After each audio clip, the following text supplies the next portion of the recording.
One of the challenges I talked about today was audience usage.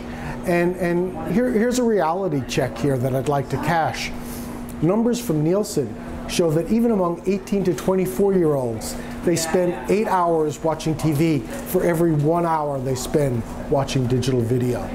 And a lot of that digital video they're watching isn't necessarily monetizable. It should be short clips or other things that are not as good for putting ads on, whereas virtually all of TV is. So even millennials spend more time with TV. And yet all the cliches say, let's move away from this. Instead, there need to be more ways to make it easier to buy across platforms, to target audiences. This is happening, but the technology to allow targeting of the same audience across screens is still just being born. That's going to be important, but to make targeting audiences really work well with video, you have to also have more creative. And that costs money, and a lot of companies still run their TV ads on digital video because they've invested all this money on the TV ads. But imagine this. Imagine a car manufacturer sees that an audience member, their targeting audience groups have been to Edmunds. They're clearly shopping for a car.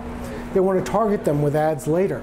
This is how you want to mix up audience and context. So say when that audience member, say Susie, gets to the home improvement site, the ad for the car company should also have a bit saying how great this car is for hauling home wood and a new sink. And when Susie gets to the childcare site, it could be something like how great this car is and show the children being driven around in the car. But that demands more creative, it demands a combination of the hands-on with the automated of programmatic buying of audiences. At this point, that $6 billion this year, about 25% of that will be mobile. When I say mobile, I mean both tablets and smartphones.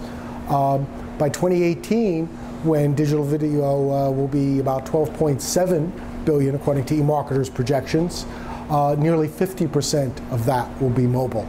So mobile is increasingly an important part of the pie. Maybe tablets are going to be better for it because it's a better video watching tool. As much as people walk around the streets of Manhattan looking at their smartphones, they're often not looking at video. Most video is consumed via Wi-Fi, even on smartphones. And the growth and use of tablets might be more important in this space. I mean, it's frustrating the way tablets and smartphones are conflated in mobile because they're really very different devices with the same operating systems.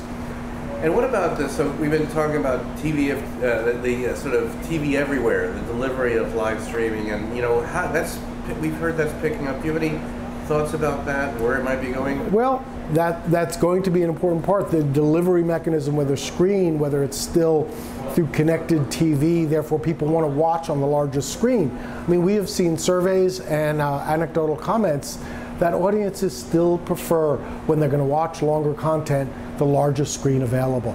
And that goes back to the continued importance of TV, even if it's connected TV. So TV everywhere, more content could be helpful.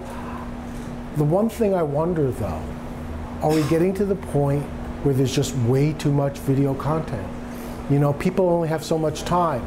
There'll be niche markets and niche targets, and maybe that will be good for advertising, but in terms of overall dollars, people only have so much time to watch, and they watch a bit more than they did, say, 10 years ago of any sort of video or TV, but still there's a limited market. So when I see traditional media companies like magazine companies doing video, it's important for them to do it, but it's not going to give the reach. I think they'll need, this is the importance of programmatic, even with something like TV everywhere, where you can aggregate audiences in a way that's brand safe.